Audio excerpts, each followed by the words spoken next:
Happy Christmas. Merry Christmas.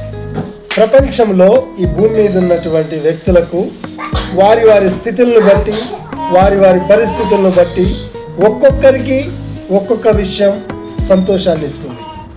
ఒకే విషయం అందరికీ సంతోషాన్ని ఇవ్వలేదు. ఉదాహరణకి వివాహమైన దంపతులకు ఒక 20 సంవత్సరాల తర్వాత పిల్లలు లేకుండా ఉండి 20 సంవత్సరాల తర్వాత వారికి సంతానం కలుగుతుందనేటువంటి ఆ యొక్క వార్త వారికి సంతోషాన్ని ఇస్తుంది. అదే రీతిగా ఒక క్యాన్సర్ రోగికి నీ క్యాన్సర్ పోయిందనేటువంటి వార్త ఆ వ్యక్తికి సంతోషాన్ని ఇస్తుంది. ఇలా వారి వారి పరిస్థితులను బట్టి వారికి ఒక్కొక్క విషయము సంతోషాన్ని ఇస్తుంది.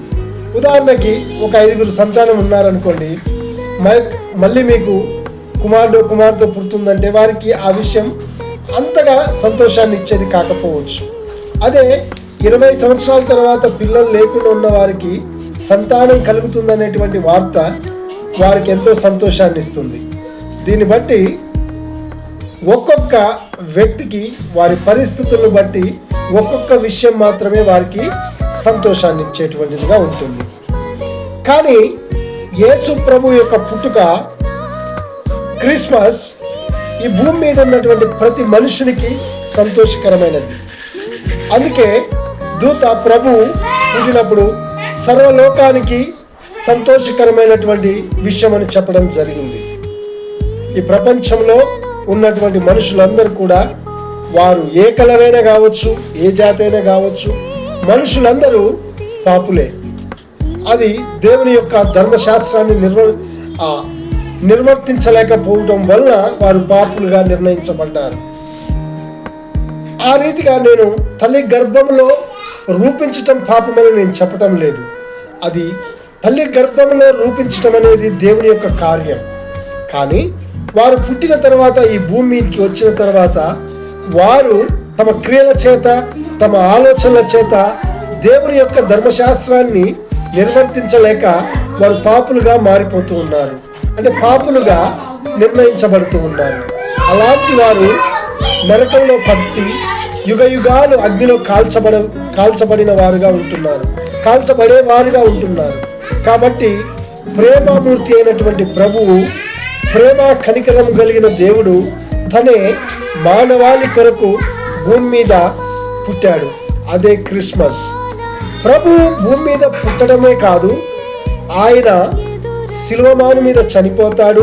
ఆయన వస్త్రముల కొరకు సైనికులు చీటీలు వేస్తారని క్రీస్తు పూర్వం 3500 సంవత్సరాల కిందటనే దేవుడు తన ప్రవక్తల ద్వారా రాయబడించాడు. ప్రియులారా, దేవుడు సర్వాధికారి అయినటువంటి దేవుడు ఇంకా మనుషుల్ని నరకం నుంచి తప్పించడానికి ఎలాంటి అవకాశం లేదు. మనుషులందరి కొరకు ఒక వ్యక్తి చనిపోవాలి. ఆ వ్యక్తి పరిశుద్ధుడై ఉండాలి. కాబట్టి దేవాది దేవుడైనటువంటి యేసు ప్రభువే ఈ లోకంలో జన్మించాడు. ఎందుకంటే దేవుడు తను మాత్రమే చనిపోయి మనుషుల పాపాలను తీసివేయగలిగినటువంటి పరిశుద్ధత ఆయన రక్తంలో ఉంది. కాబట్టి ఈ క్రిస్మస్ అంటే ప్రపంచ మానవాళికి, ప్రతి ఒక్కరికి, ఎందుకంటే ప్రతి ఒక్కరం కూడా దేవుని ధర్మశాస్త్రాన్ని నెరవేర్చలేక పాపులంగా తీర్చబడ్డాం. కాబట్టి మనుషులందరి పాపాలను తీర్చివేయడానికి సర్వాధికారి అయినటువంటి దేవుడు మానవ రూపంలో ఈ లోకానికి వచ్చి ఆ తర్వాత క్రమంలో తన ప్రాణాన్ని శిలువమాను మీద మానవుల రక్షణార్థమై తన రక్తాన్ని చిందించాడు. ప్రియులారా, ఈ యొక్క క్రిస్మస్ మనుషులందరికీ, ఒక జాతి, ఒక మతము, ఒక కులము కాదు, ప్రపంచ మానవాళికి రక్షణార్థమైనటువంటి ప్రభు ఈ లోకంలో జన్మించాడు. కాబట్టి ప్రపంచంలో ప్రతి ఒక్కరికి సంతోషకరమైనటువంటి రోజు క్రిస్మస్.